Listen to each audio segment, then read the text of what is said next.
All right. Hello, everyone. I'm Rohit, and today I'll be talking about our work on video action transformer network. So our goal in this work is, given a video clip, to localize all the actors and recognize all their actions. This task is technically known as spatio-temporal action detection, and we'll be working with the AOI dataset presented last year at CVPR for experimentation. So how can we recognize actions given a video clip?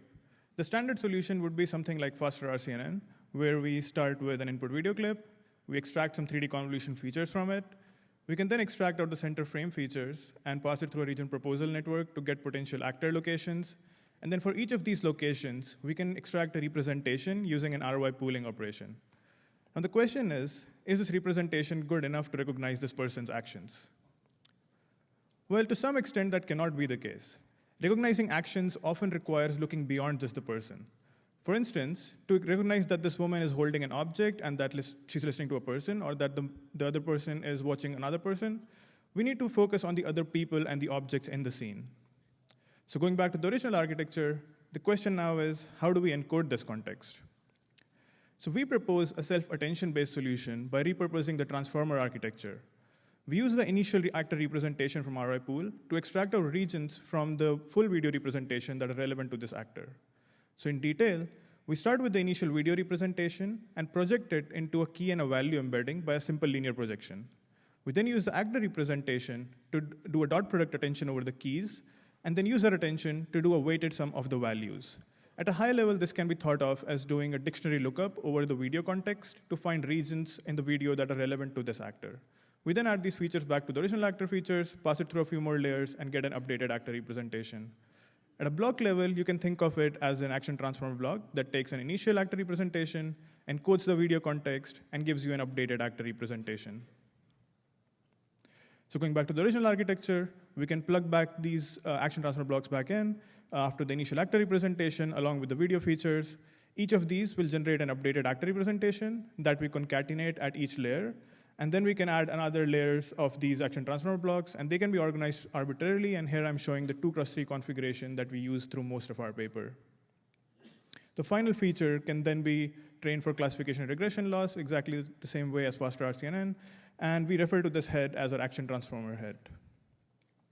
In terms of performance, we compare it to using an I3D head over the initial actor representation as a head network that does not encode context. Replacing this I3D with action transformer gave us a pretty significant 4% improvement in performance. And using both the I3D and the action transformer heads together gave us the best performance overall. Our model was able to obtain the state-of-the-art performance at the time, and we show more results and comparisons to state-of-the-art in the main paper. Our model was able to obtain the state-of-the-art performance at the time, and we show more results and comparisons to state-of-the-art in the main paper. We can also visualize what our model has learned. So let's start by looking at these key and value embeddings in our action transformer blocks. So here I'm showing the key embeddings for this video for each of the action transformer blocks in our 2x3 configuration. And we visualize them by projecting the features to 3 dimensions using PCA and then color coding them to RGB. Let's focus on 2 of these. So what we observe from these is that our model implicitly learns to track people in the video, as you can see from the green blobs in the second video. And what was more interesting was that one of the action transformer heads, as in the second video, was tracking people at a semantic level by projecting all the people to the same green embedding. And the other head, as in the last video, tracks people at a more instance level by projecting them to this blue, pink, or purple embeddings. We can also visualize the attention maps learned by our model. And here I'm showing the attention for the person marked in red. And what we see is that the attention typically focuses on other people in the scene, especially their faces and hands, and also other objects in the scene. And here are just the final predictions of our model. As you can see, it performs fairly well for most of the common action classes. Here are just some additional results on another video. Again, we can see that the heads tend to track people at a semantic level and instance level, and the attention typically focuses on the faces and hands of the other people and other objects in the scene. And here's just another example. Again, we can see the semantic and instance level embeddings, and also the attention focusing on the people in the scene and the object. Thank you for your attention, and please visit us at our poster 109 for any further questions.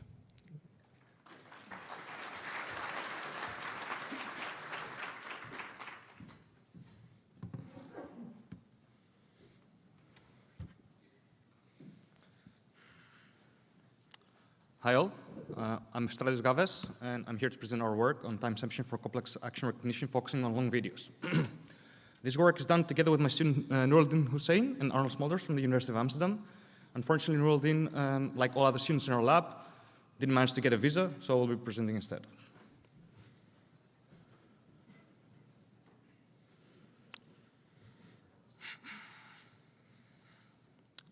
So let's start with what's our problem. In these two video examples, the human activities look similar. However, the left one is complicated with several things going on, while the right one is fairly simple. So we call the right one a unit action, while the left one a complex action. A complex action has long range, has different temporal extents, and requires temporal modeling. And one action takes usually on average 2 seconds to happen. On the contrary, a complex action can take up to 30 seconds to unfold. Also, the temporal extent of one action changes across video examples. This also applies to all other unit actions. Further, one cannot reason about a complex action by merely looking at only one part of it. To understand a complex action, one must watch the full video. So to sum up, in this work we address these three properties of complex actions: dependency, long range, and temporal extent. So how do we solve this? Starting from video, we can learn temporal dependencies between local video frames by applying convolution over time. Also, using a cascade of convolution layers, we know that we can learn long-range dependencies by increasing the effective temporal receptive field. So in this work, we propose timeception, a novel temporal modeling layer on top of existing CNNs, be it 2D or 3D CNN. And this is how timeception learns temporal dependencies. Now let's see how we build actually timeception with efficiency in mind. First we make use of group convolutions to reduce computational complexity. Second, we replace the costly 3D convolution by depthwise convolution. And over time, each kernel convolves only one channel. Third, we achieve cross-group correlation for free by using channel shuffling.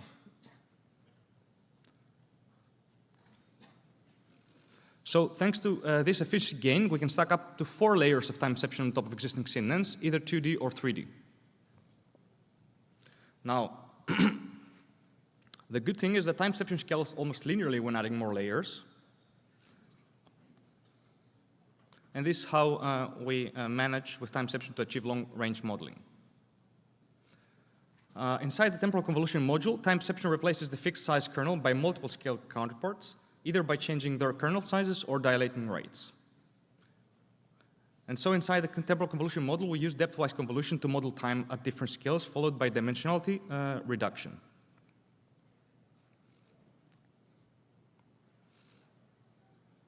And this is how timeception tolerates the differences in temporal extents. Now in our experiments, on charades dataset, timeception layers boost the performance of backbone CNNs. In the blue circle, timeception, when added to the 3D ResNet, achieves better result than the last year non-local result. At the same time, timeception does not compromise the computational cost. Having 4 layers of timeception cost only 2.8 million parameters and goes up to 1,024 frames, 10 times as much as the non-local networks.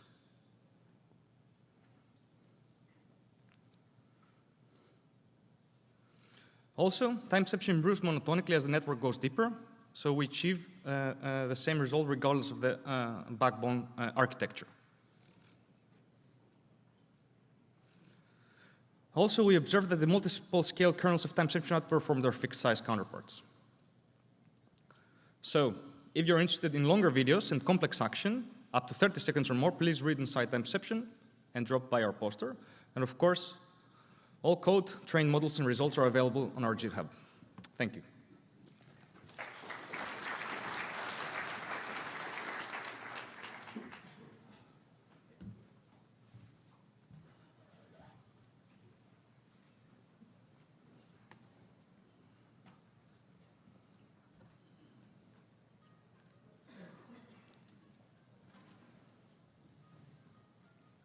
Good morning, my name is Xitong. I'm super excited here to introduce our work, Spatio-Temporal Progressive Learning for Video Action Detection, or we call it STEP. It's a joint work with Xiaodong Yang, Ming-Yu Liu, Fanyi Xiao, Larry Davis, and Yan Course. Inspired by the success of image object detection, previous work mostly extend the object detectors to action detection. One extension is to replicate the 2D proposals over time to get 3D proposals. However, there are some challenges here. First is the spatial displacement problem shown in this figure, where yellow boxes indicate the replicated 2D proposals. We can see that even though well aligned at the center frame, the proposal can easily lose track of the person over time. The second challenge is efficiency, as these methods usually require thousands of proposals, and each of them requires long sequence. So the goals of our step is to enable effective temporal modeling that can adapt to spatial displacement and also using a small number of proposals. Basically, our step is a progressive learning framework that refines the initial proposals towards the action over a few steps. At each step, we have the spatial refinement that output the better localization and classification, and also temporal extension to incorporate longer-term temporal information. Let's take a deeper look at the framework. Given a long input sequence, we first generate coarse-scale grid-based 2D proposals at the center frame. Here we show the 11 proposals we used. Take one of them as an example. For step 1, we first replicate it over time to get a cuboid proposal. And then spatial refinement is performed on it to refine it within, using the information within this short clip. For step 2, we first adaptively extend the tube long time, and then use spatial refinement again to update tubes. Similarly, step 3, temporal extension to incorporate more information, and spatial refinement to get the final result. In summary, our step provides an effective and efficient way for spatial temporal modeling. The idea of progressive learning enables us to handle the spatial displacement problem naturally, and also using a very small number of proposals. And next, I will show some model details here. Even though our progressive learning involves multiple steps, our model can be trained jointly. Basically, the regression output of one step can be used as proposal input for the next step, and the losses of all steps are optimized together. And we also propose a two-branch architecture for the spatial refinement, where separate features are learned for classification and regression. And finally, for temporal extension, we can use linear extrapolation or location anticipation to adapt to the action movement. And we perform a ablation study on the UCF 101 dataset. We first show the effectiveness of spatial refinement alone, where we can see improvement can be observed by using more refinement steps. And we use 3 steps for our future settings because the performance saturates after that. We also show the results of different number of proposals, and it is obvious that more proposals lead to better performance, but more inference time is needed. And remarkably, we can achieve the state of art using only 11 proposals on UCF 101. So finally, we show the effectiveness of temporal extension. We first observed that using long sequence like 30 frames can achieve better performance. But our adaptive temporal extension is even more effective and more efficient compared than directly using long sequence. Here we show some comparison with the competing methods on both UCF 101 and AVA dataset. And following, I will show some visualization. First is the localization result at each step. We can see the proposals move towards the actions progressively, starting from coarse scale. And next is the detection result on UCF 101. And our step can handle some complex, challenging cases like multiple actors in the scene. And last is the detection result on AVA. We only show the output at the frame with annotation on it, and the confidence value over 0.5.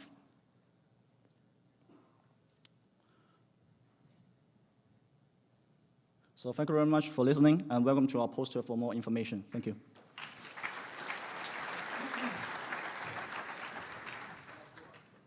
Okay, time for questions for any of these 3 papers. Please raise your hand if you have questions. Yeah, please go to the microphone if you have any question.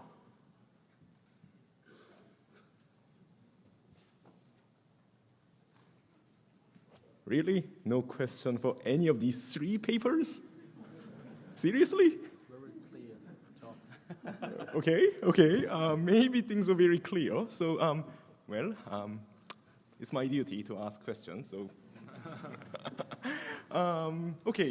let me just try to ask a question. Regarding the second paper, Timeception. So, what was the size of? What was the temporal duration of these temporal convolutional layers within the Timeception module? You mean how long the videos are? Or, how long the filters were or corners were? So in the dilation rate, we've got 1, 3, 5, and 7. So you got 7 frames length for one layer, but if you're stacking it to multiple layers, this of course grows adaptively, right? And there are some works in meta-learning or in architecture search trying to automatically find certain layer configurations to do something similar. And what is your opinion? Do you think in the future we can use these types of technologies to find better modules, or is this really the best module we can actually make? I believe that neural architecture is a very exciting field, and you can definitely do it. In fact, we're having another paper called Combo for combinatorial Bayesian optimization. It's on archive with Chen and Max Welling, and you should check it out because we really improved there. All right. Any more questions on any of these 3 papers?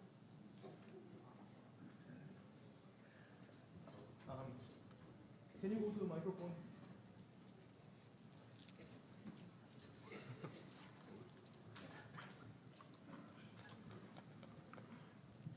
I have a shadow paper's question.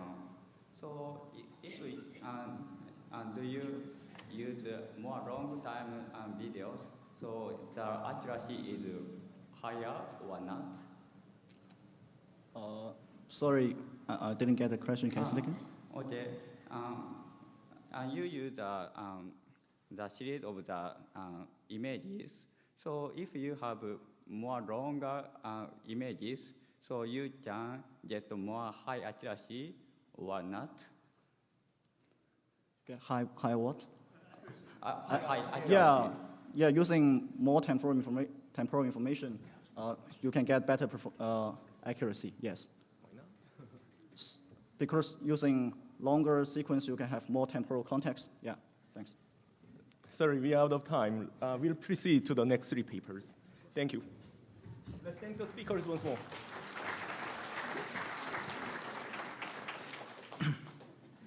Hello, everyone. My name is Chen from Google Research. I'm here to present our joint work with Abhinav, Carl, Rahul, Kevin, and Cordelia on relational action forecasting. Human action recognition in videos is primarily dominated by classification and spatial-temporal action detection. For spatial-temporal action detection, the goal is to locate all the actors in the scene and to predict the observed actions for each actor. Here we show the ground truth detections for one of the actors in each example in the AVA dataset. In this paper, we considered the task of forecasting high-level actions people will perform in the future, given noisy visual evidence. The desired outputs are the bounding boxes at the last observed frame, which are used to identify actors, and the high-level actions for each bounding box, which serve as the action forecasting for unobserved future frames at different timestamps.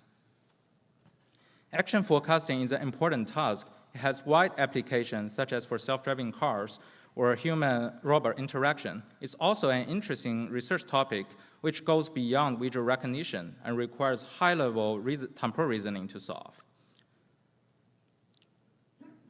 Previous work on future prediction mainly focused on generating pixels or generating states, such as trajectories.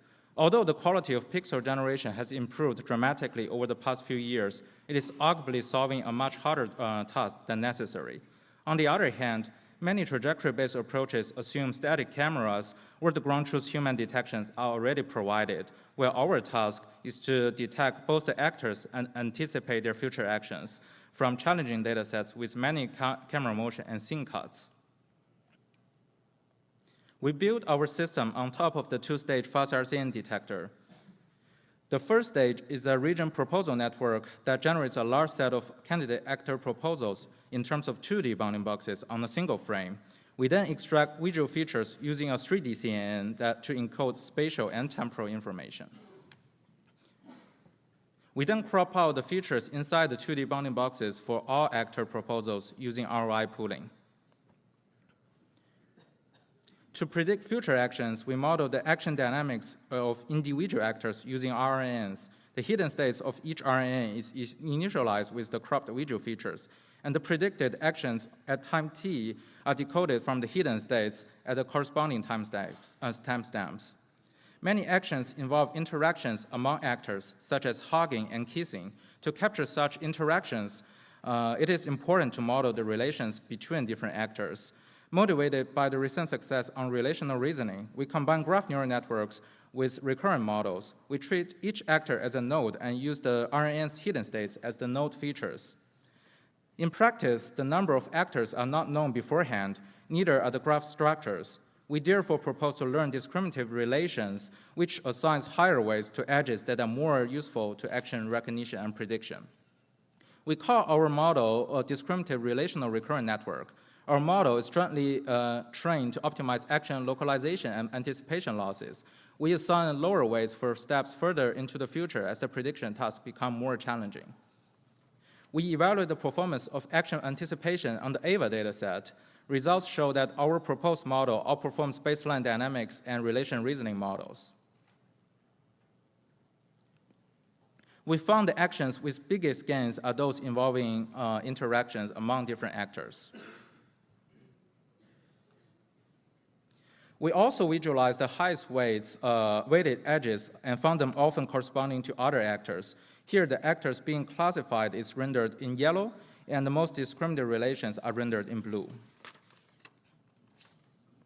Finally, we show some visualizations of action anticipation results for 1 second ahead. On the left are the detected bounding boxes at the last observed frame, and on the right are the future unobserved frames.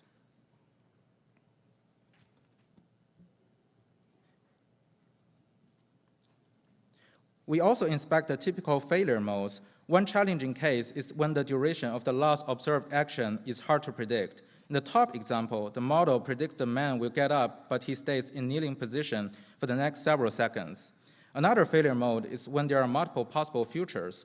For example, the man in the bottom example is holding the door, but it's hard to predict whether he will open or close the door. For more questions, please come to our poster number 112. Thank you.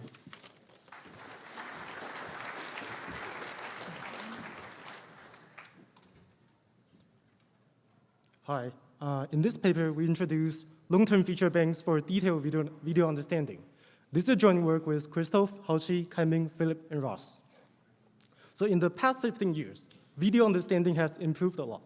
We started with simpler settings, like a single actor in clean background, and all the way today, we have long and complicated videos, or even full movies. And for these simpler settings, we've pretty much solved it, achieving almost perfect accuracy. However, if we apply these methods to more complicated settings, they actually don't work that well. So why is this the case? Let's first look at an example. So here are a few frames from a movie. Can we tell what these people are doing? Well, they are probably looking at something or waiting, but it's not that clear what's really going on. To say more, we need to see more context. And now with context, we see that some people playing musical instruments and see the zoomed out view of the concert hall, and it becomes clear that these people are sitting in a concert hall and listening to music. However, state-of-the-art video models just cannot do this because they only operate on short clips of 2 to 4 seconds and completely ignore the context. We think this is a major limitation of current systems, and this is why they don't work that well in complicated settings. So you might ask, why not just feed the whole thing into a 3D CNN? Well, it's actually possible if you only consider forward pass, because 3D CNNs have limited receptive field in time, so you can just slide the model over entire video, and it'll be equivalent to feeding the entire movie into a 3D CNN at once. And it's still constant time per clip in average. But what breaks is the backward pass, because now for each gradient step, you need to backprop through the entire 2-hour movie instead of just 4 seconds. And in fact, this will require GPU memory that's 1,800 times bigger than what we currently have. So before NVIDIA actually builds such a GPU, what can we do to enable video models to do long-term reasoning? In this paper, we propose the idea of a long-term feature bank to make it possible. In this framework, we still use the 3D CNN on short clips to model short-term patterns, but now equipped it with a long-term feature bank that provides the long-term supportive information. For example, we can compute action features for all actors in the movie to tell the model what all other actors are doing in the movie. Or we can also compute object features if you want to model person-object interactions. And with the long-term feature bank, we can use a feature bank operator, FBO, to reference the long-term context. For example, we can use attention mechanism to reference the important part of a movie. Or we can also use some pooling-based methods. At training time, the gradients are backpropped through the 3D CNN and through the short clip, but not to the entire movie. So it's still efficient to train. So the insight here is that the long-term context representation doesn't need to be frequently updated to be used as useful supportive information. And let's see how it works. So we evaluate our method on 3 recent datasets, charades, AVA, and epic kitchens. All 3 of them have quite complicated temporal patterns that are challenging to model. We first compare with 2 baseline methods. The first one is just a 3D CNN, and the second one is a 3D CNN with an attention module, like our FBO, but that performs self-attention. And we use an ensemble of 2 models for baselines so that all methods have roughly the same parameters and flops. And we see that on all data sets, using the long-term feature bank largely improved the performance over baselines, clearly showing the benefit of using long-term context. And if we plot the performance over different temporal support, we see that it steadily improves as you see more and more context.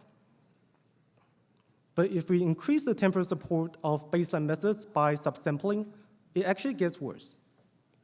Finally, we compare with prior work, and we see that our method outperforms other methods by a big margin and achieves state-of-the-art results. In conclusion, in this paper, we proposed a long-term feature bank that allows video model to see long-term context and show that it leads to big improvement on 3 challenging datasets. The code and models are all available online, so we invite you to try it out. Thank you.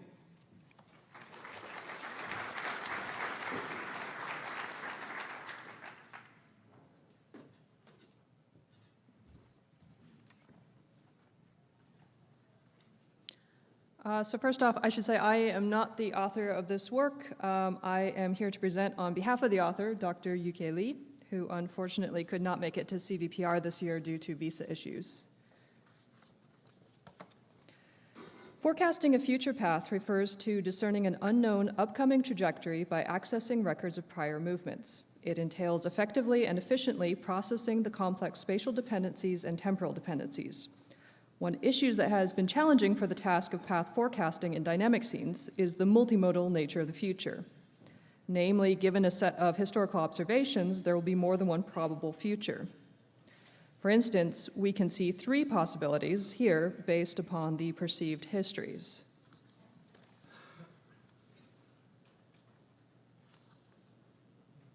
The key insight of this work is that the trajectory of a person is the outcome of his or her decisions, which are made upon all of the related elements in dynamic scenes.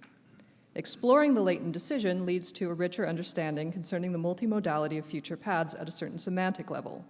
The different plausible future moving courses essentially account for each decision. The contributions of this work are twofold. Rather than simply invoking a latent variable from the standard normal distribution, We first learn a distribution to describe the motion dynamics from historical observations. Secondly, this approach can accommodate spatio-temporal dependencies in a single pass. This makes it possible to simultaneously predict the future trajectories for all persons appearing in the scene. This work focuses on understanding and imitating the underlying human decision-making process to anticipate future paths in dynamic scenes. Fundamentally, the imitative decision learning, or IDL, can be viewed as jointly training, one, an inference subnetwork L that extrapolates the distribution that corresponds to the latent decisions from historical observations, which consist of abundant information on how human decisions were made in dynamic scenes. Two, a policy/generator that recovers a policy to generate upcoming paths by taking the latent decisions into account. Three, a statistics subnetwork Q that incentivizes the impact of latent decision on predictions to ensure the stochasticity. And four, a discriminator D that attempts to differentiate the generated outcomes, that is, the predictions, from the expert demonstrations, which are the ground truth future trajectories. Please refer to Section 3 and Algorithm 1 in the paper for how IDL, or imitative decision learning, functions in detail.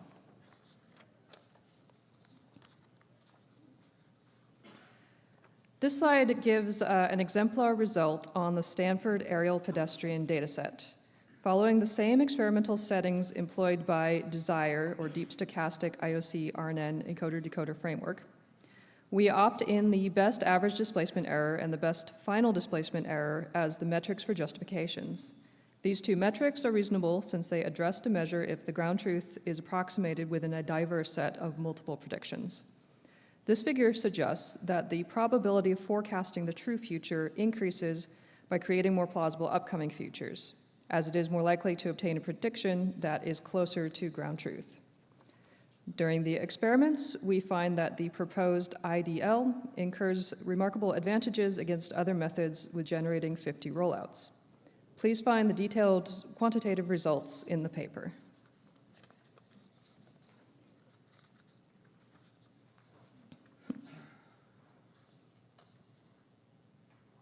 However, neither of the best ADE or FDE perfectly captures the perceptual fidelity of the multimodal nature of future paths. Therefore, we make additional qualitative evaluations. This slide illustrates examples of path forecasting of the proposed IDL on the SAP dataset, highlighting the prediction that obtains the best ADE scores and two randomly selected results. We also visualize the deterministic output from IDL and L2 baseline and the ground truth. More results can be found in the paper. Dr. Lee sincerely appreciates the consistent help and thought-provoking discussions from his advisor, Professor Elder, and his colleague, Dr. Iyengar. He is grateful to the insightful suggestions from Professor Jia, Professor Jiang, Dr. Wang, and Dr. Morimitsu as well. For all questions, please refer directly to the author.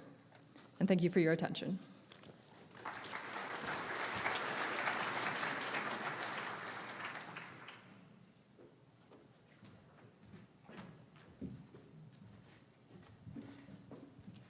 All right, thank you for the great talks. Are there any questions from the audience or from the authors? You can ask each other questions as well. Yeah, there's one question there.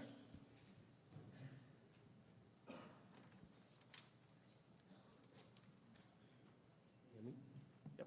I have a question for the long-term future banks author. Is it any different to the memory augmented network? Could you say that again? Is your long-term feature bank any different than the memory augmented network? Because I feel the philosophy or the implementation is... Okay, the length of the long-term feature bank? Yeah, so it's task dependent. So what we found is that for AVA, which is a movie data set, that requires longer context to predict the action.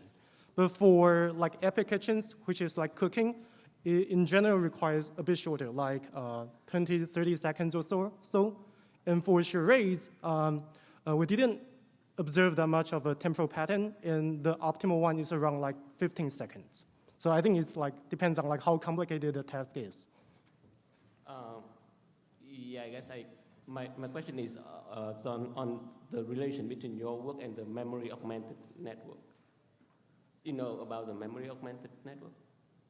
The relationship between the 3DCN to the long-term feature bank? The long-term feature bank that you propose? Yes. To the memory augmented network that people have the episodic memory that store the long-term information along the... Oh yeah, I think there are a few works that use like similar idea, like to store like reference information.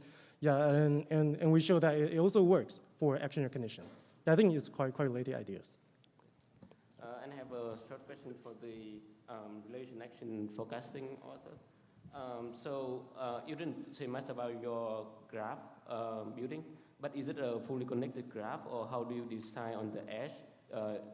Do the edge have any features on it, or just a simple edge? For the sake of time, we can talk at the poster, but it's a fully connected graph because we don't have the ground truth connectivity between the region proposals. The goal is to learn which edges should be assigned higher weights. Yeah. Thank you. If we have a quick question, maybe we can try. Yes, I would like to have a very quick question. Some of the data sets has edited videos, like movies, while others are single-shot videos. Do you treat these kind of inputs differently when you compute long-term feature banks? Yeah, so I think like in general, like our world is like a super long video, right? So the short videos are just an artificial thing we created. So I think in general for video understanding, we should go beyond that and consider long-term. All right, let's thank our speakers again.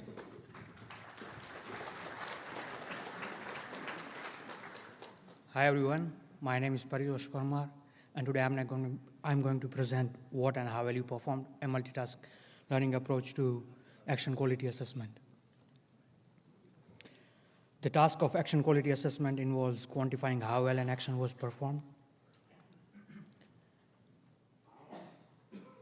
It can be used in automating physical therapy or assessing skills level or judging sports events or providing guidance. Here we have shown a general form of current AQA and skills assessment approaches.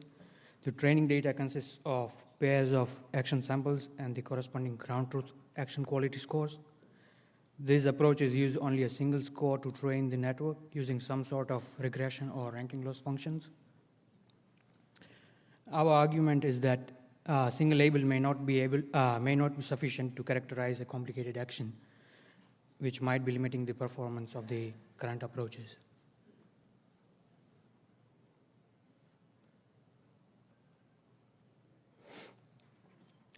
Our hypothesis is that by better characterizing actions, we would be able to improve the performance on AQA tasks in a meaningful way. So we propose to jointly learn a model that delineates an action and quantifies its quality. So then the question arises as to what tasks to include.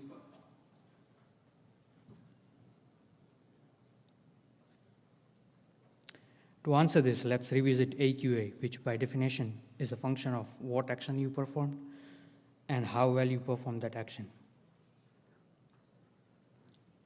What part helps in determining the difficulty of the action, while the how well part helps in determining the execution quality.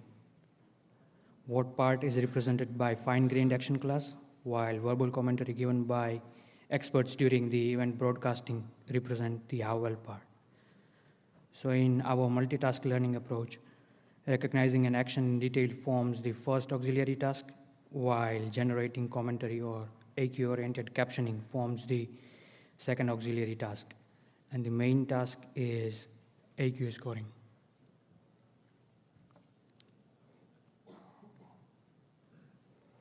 So here's what detailed or factorized action class looks like.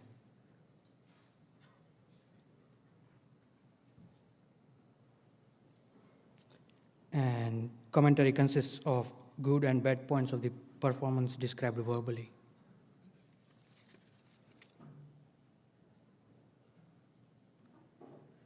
The total loss consists of detailed action classification loss, AQA scoring loss, and captioning loss. And the networks are trained end-to-end.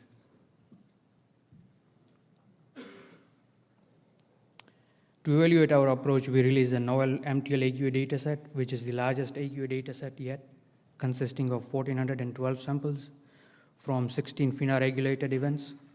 It is much more diverse and challenging than previous datasets and is richly annotated with AQA scores, detailed dive type, and commentary captions.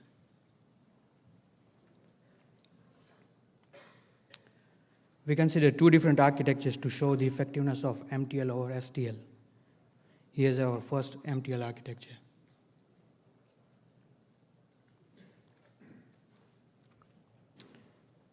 Here's our second architecture. For more details on architectures, please come to our poster. In the first experiment, we see the effect of incorporating tasks, and we find that our full model outperforms all the other variants.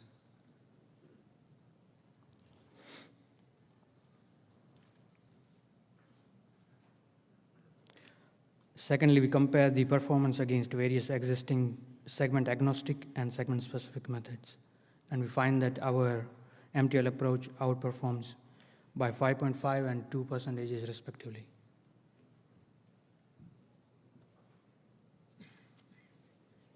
Furthermore, we reduce the training set and find that MTL outperforms STL consistently. For more results, please stop by our poster.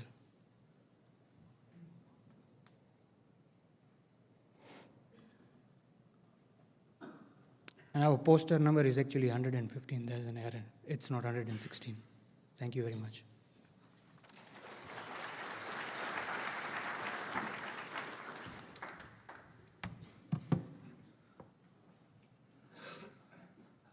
Good morning. I'm Shang from Huazhong University of Science and Technology.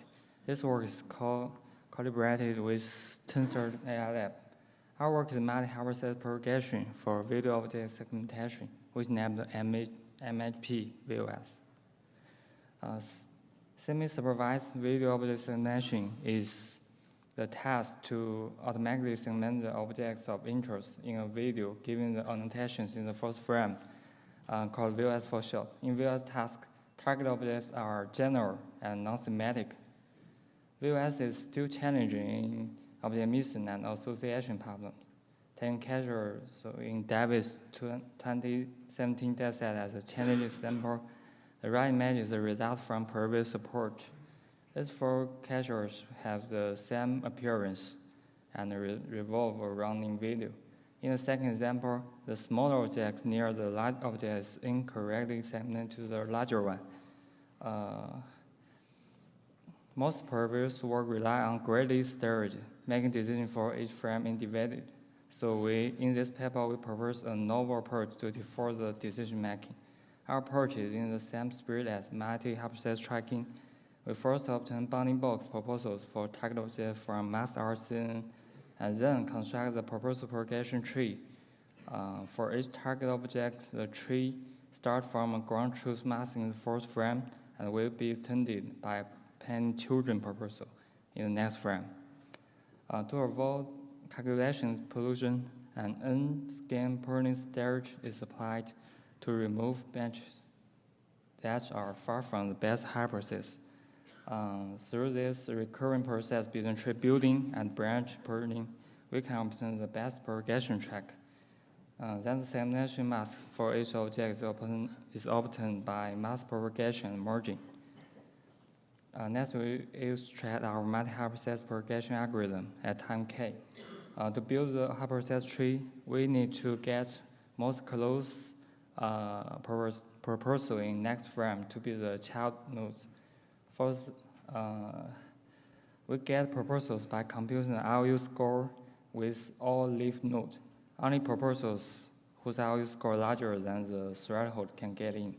The corresponding propagation tree takes the getted proposal as child nodes of its parent proposal in the last frame. Each tree node is associated with a proposal observation. Each hypothesis is associated with a class-agnostic score for further pruning.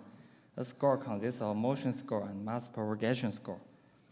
To find the best track among the kinds of propagation tracks, this tag can be formulated as a maximum weighted independent set problem. Then we build an n-direction graphic to describe this problem, and then we use existing fast local search algorithm to solve the optimization problem. When we get the maximum independent set as the best hypothesis in time k, we penetrate in k minor n. That means the decision is delayed with n frames. This is a quantitative comparison of state-of-the-art methods on Davis 2017 validation and test step sets. Our algorithm achieves the best performance on both sets.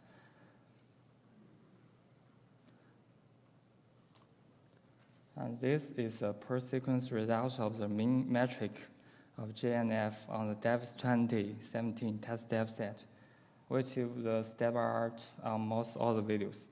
We investigate that our method is robustly enough to the several inter-object occlusion, especially in the causal sequence. Besides, our method is also robust in issue of fast motion and small instance, such as Xitong. This is our avalanche study. The multiply hypothesis when n3 gives a large promotion, and multi-object merging gives another 7.6 promotion. And this is our result of our approach. Red QR code is our GitHub page, and we're to our poster in 116. And now I'm working in DeepRoot.ai. And welcome to our booth 16147. Thank you.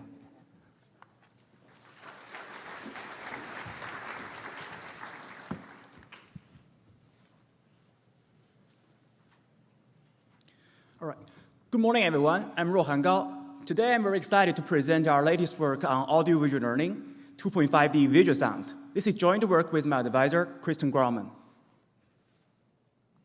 Imagine you are inside a forest, listening to a bird singing a nearby tree. You can relatively quickly identify its approximate location and attend to it. The human ability to locate a sound in three-dimensional space is extraordinary. So why can we perceive the spatial effects in audio? Because with human, we use 2 ears to extract sound sources from a mixture. 2 signals enter the left and right ears separately, causing a spatial effect.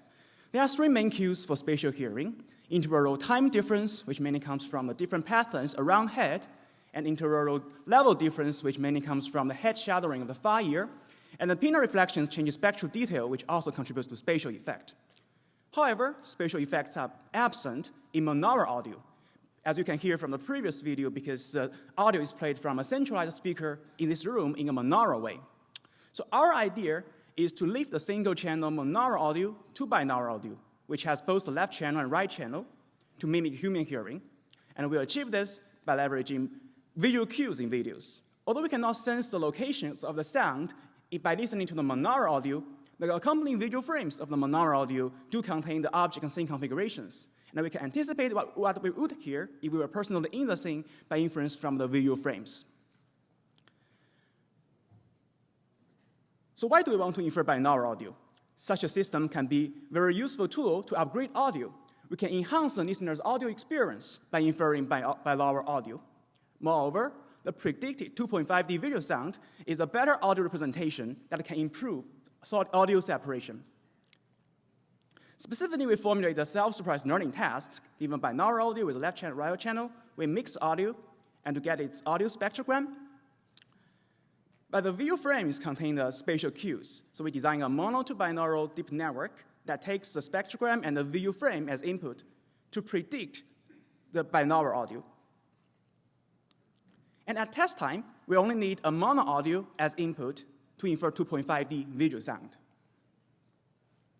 However, binaural recordings are very scarce, so we collect a new data set with binaural audio called Fair Play. We assemble a data collection rig with a GoPro camera attached to a binaural microphone. It mimics human hearing and records signals received in both our ears. And note that the shape of the 2 ears and their spatial separation are all significant to simulate the physical manner in which we humans receive our sounds. And in total, we collect about 5 hours of video with binaural sound in a music room. Let's now see some results. Note that the spatial effects can only be perceived when you listen with headphones. Here we just show some sample results. And we show the input monaural audio and the predict binaural audio using our method as well as a ground truth method.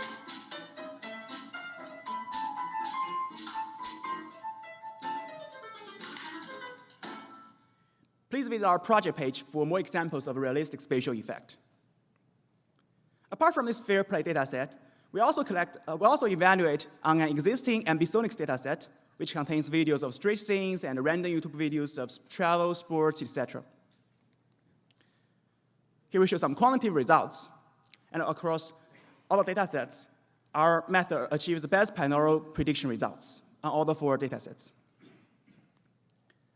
And as I mentioned, apart from binaural audio generation, the predicted self-supervised spatial audio representation can also benefit audio source separation. So given 2 videos with a video with a drum and a trumpet, we first do mono to binaural conversion and to mix the predict binaural audio.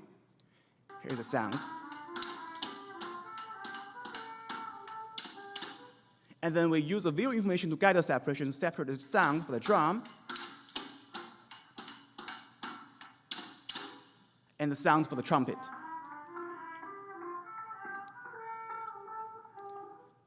And quantitatively, we also obtain large gains by inferring binaural audio. The inferred 2.5 dB sound leads to cleaner separation. In conclusion, in this work, we have proposed a mono to binaural approach, which is the first to upgrade monaural audio to binaural audio by leveraging visual cues in videos. And we have demonstrated that 2.5 dB sound can also enhance source separation. Please visit our project page for more details. Thanks for your attention.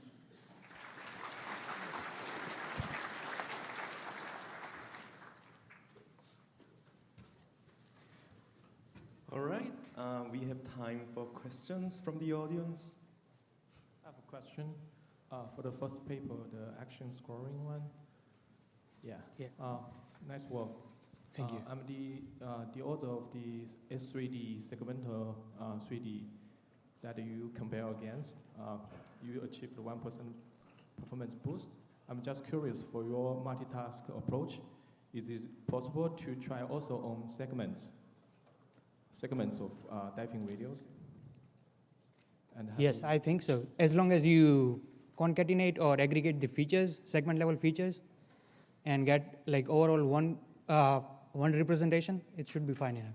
And will that give even further performance boost? I'm not sure. I need to implement and see if it gives performance boost. From my experience, I think the segment-based approach really works. Maybe we can talk about this. Yeah, sure. All right, any other question from audience?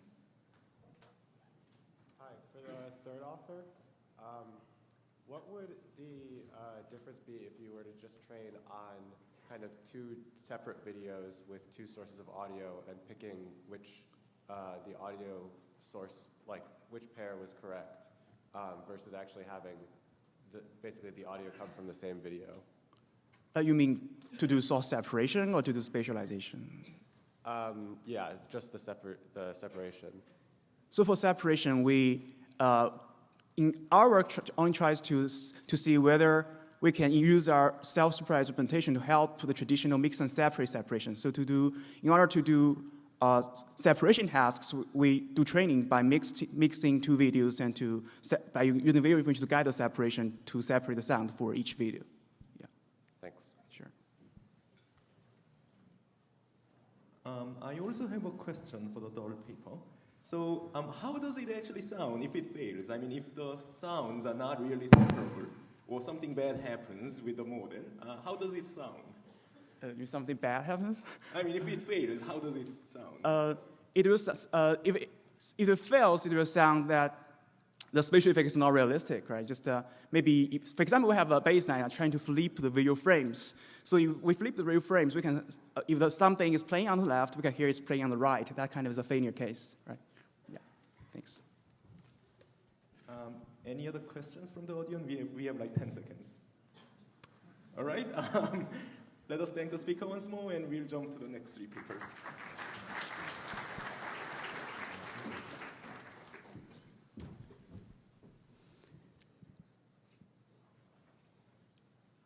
Good morning, everyone. I'm Weining Wang from Institute of Automation, Chinese Academy of Sciences. Today, I'd like to share my work, Language-Driven Temporal Activity Localization, a Semantic Matching Reinforcement Learning Model. This work is collaborated with Dr. Yan Huang and Professor Liang Wang.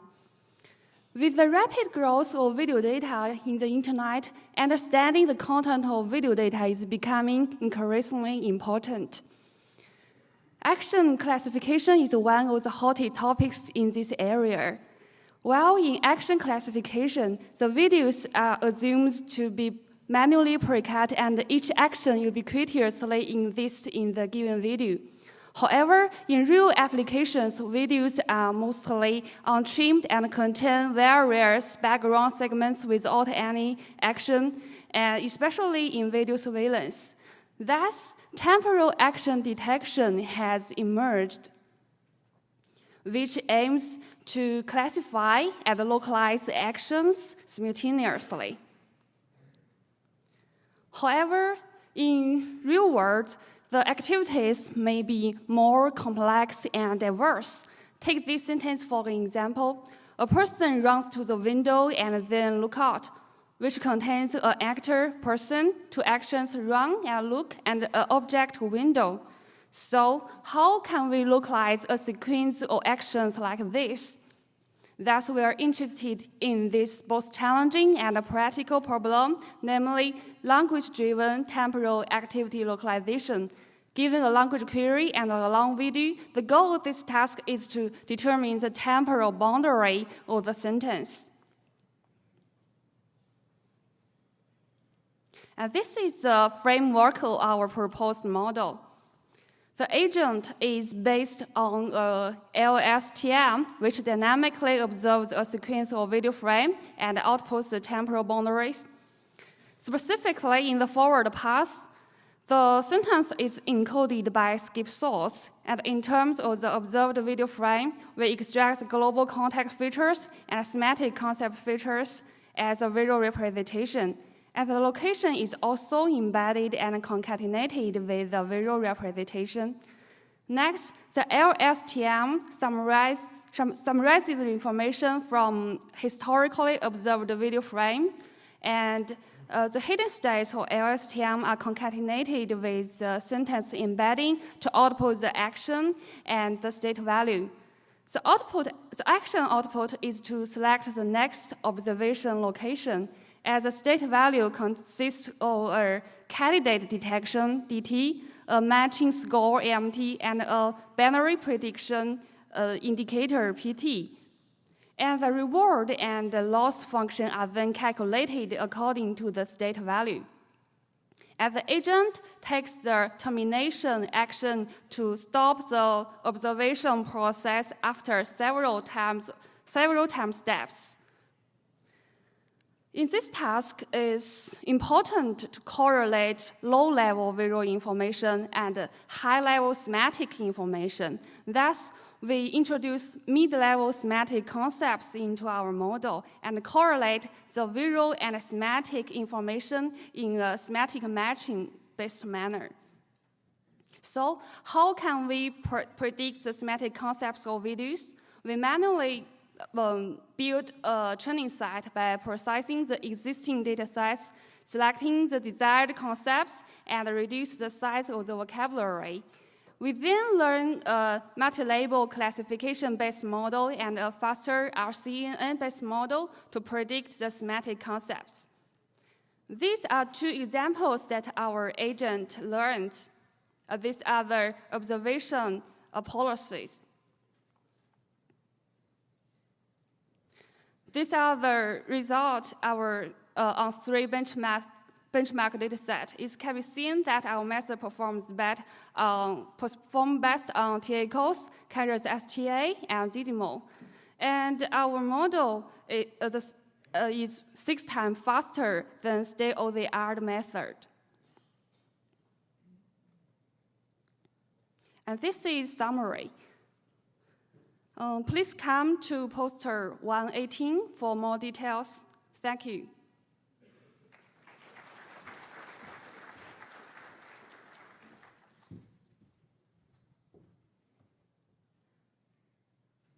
Hello, everyone. I'm Fu Chenlong from University of Science and Technology of China. I'm glad to be here and present my work, Gaussian Temporal Awareness Networks for Action Localization. For temporal action localization, there are two key points, action proposal and classification. The first one is to find the start and end position of an action segment, and the second is to recognize the action. Most existing methods follow these steps and can be summarized in two-stage action localizations. For the two-stage action localization, the sliding window and action-in-space method proposal can be commonly used. However, the separate stage may result in suboptimal solutions. One-stage action localization proposal proposed. The one representation is the SSAD, which draws inspiration from SSAD in image object detection. However, the fixed temporal scale of the SSAD lets the method facing the challenge in localizing the flexible actions. However, in the SSAD, the key-player features are first extracted by the deep networks, and then one cascaded 1D layers is followed to extract anchor layers. And finally, in the paper, finally, and it will make the sorry, it's this.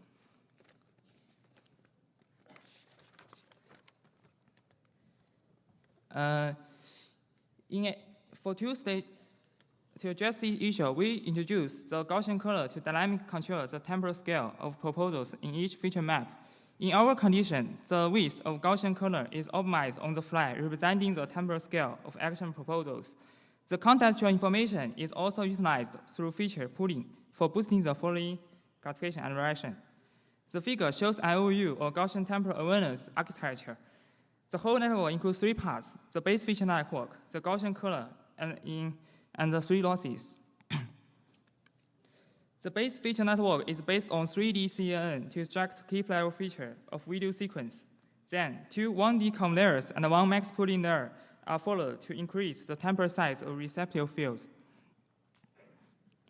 To get rid of the limitation of predetermined temporal scale, the Gaussian kernel is introduced. In particular, as shown in the figure, 8 1D temporal convolution layers are cascaded for proposal generation in different temporal resolution. For each cell in the feature map, a Gaussian kernel is learned to predict the width of proposal corresponding to that cell. For the case that Gaussian kernels span and overlap with each other, it may implicitly indicate a long actions. To find the proposal, we propose a Gaussian kernel grouping algorithm. If the intersection over union of two adjacent Gaussian kernels exceeds one threshold, we will merge them as a new one. With the learned and mixed Gaussian kernels, we aggregate the feature with Gaussian code in a pooling manner to involve contextual information. Finally, the whole network is jointly optimized by three losses: classification loss, localization loss, and overlap loss. For the post-processing, we utilize the recent public soft NMS. We evaluate the proposed GTN on two popular video action localization datasets, Activity V1.3 and Tumors 14. We first evaluated the temporal action proposal quality of our GTN. The overall performance across different metrics indicate our GTN leads to better performance. As shown in the right ARN curve, even retaining 10 proposals, GTN still show apparent improvements, indicating that GTN is benefited from the mechanism of dynamically optimizing the temporal scale. We also compare with several state vars in action localization. In tumors, we additionally implement GTN using C3D as 3D backbone for comparisons. The MAP across different IOU values consistently indicate that GTN exhibits better performance than others. Moreover, our one-stage GTN is potentially simple and faster than two-stage solutions and tends to be more applicable to action localization in videos. Finally, we visualize temporal action localization case in ActivityNet. The Gaussian kernels and grouping learned on the outputs of COM-A5 layer are also visualized. As shown in the figure, Gaussian kernel can capture temporal structure and present accurate default balls for final regression and classification. That's all for my talk. Thanks.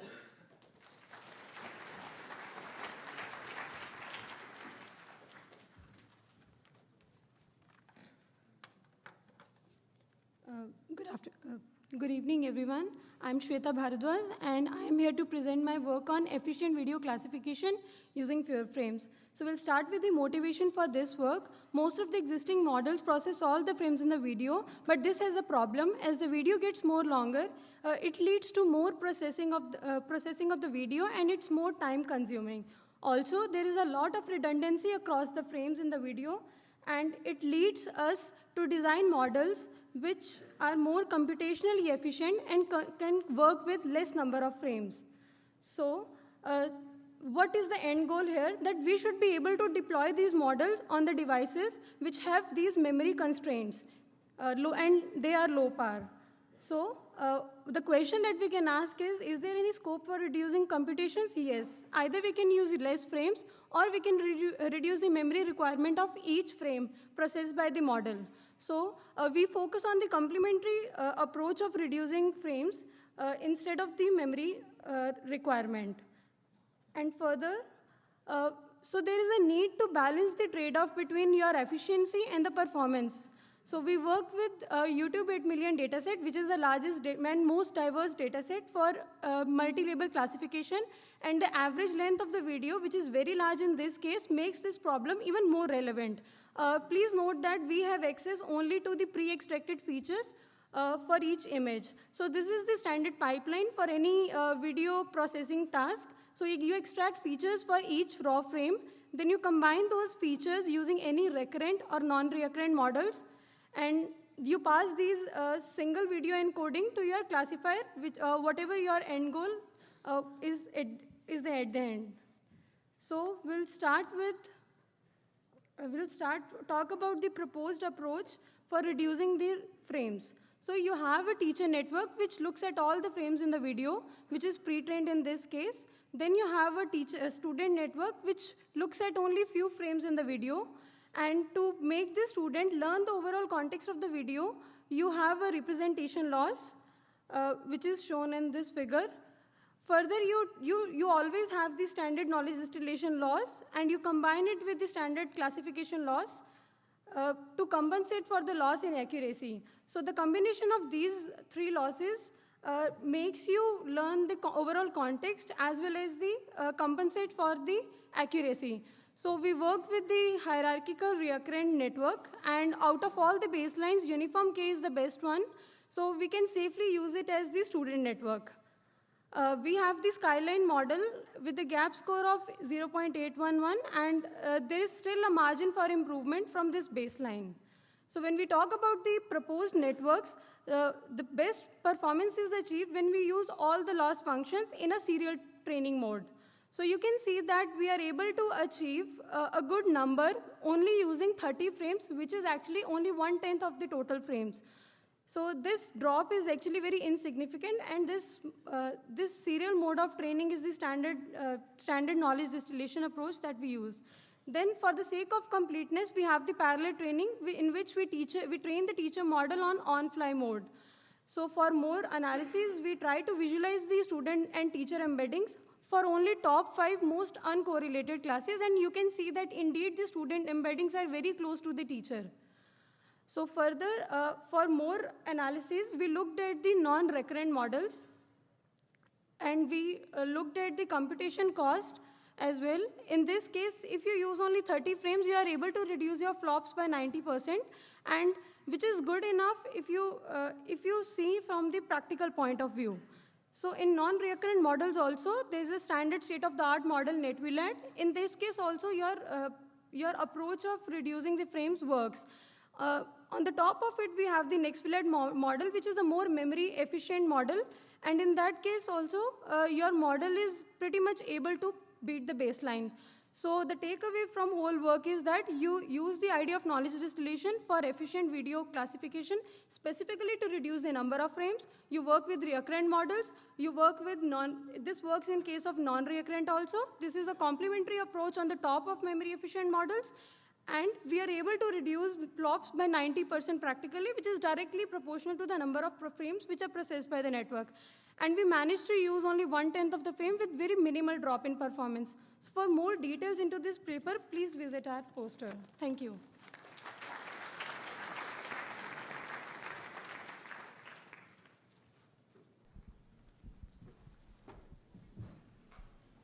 Okay, thank you to the speakers for their talks. We have time for questions. Looks like there's one question over there. Yeah, for the G10, Gaussian temporal awareness, why did you choose Gaussian for the temporal edges when really the edges of the temporal window might be more sharp? More sharp? Yes. We regress the start time and end time with regression loss. So we can actually look like the activity. Okay, thank you. I wonder if the Gaussian is more modeling the distribution of the edge rather than the shape of the edge of the action. Maybe that's related to the question. Oh, okay. I misunderstand. Yeah. Any other question?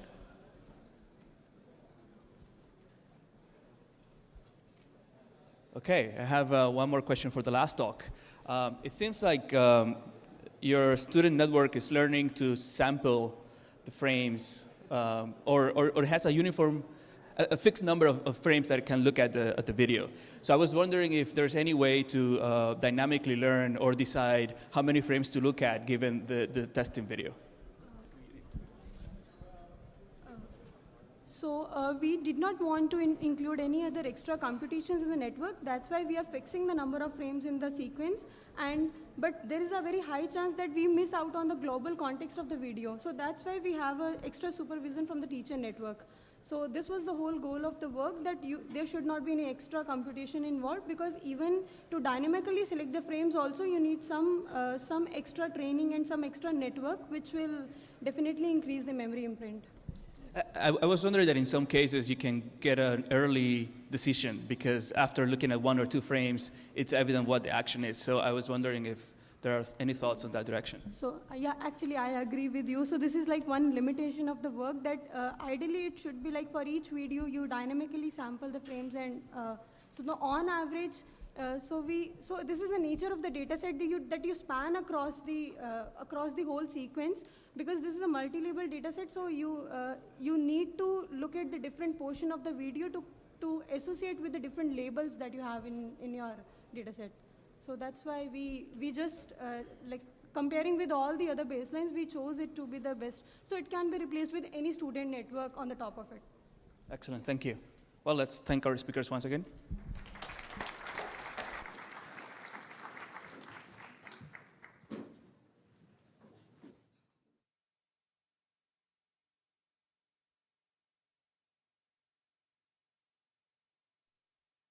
So this is the end of the session. I think we are now into the posters.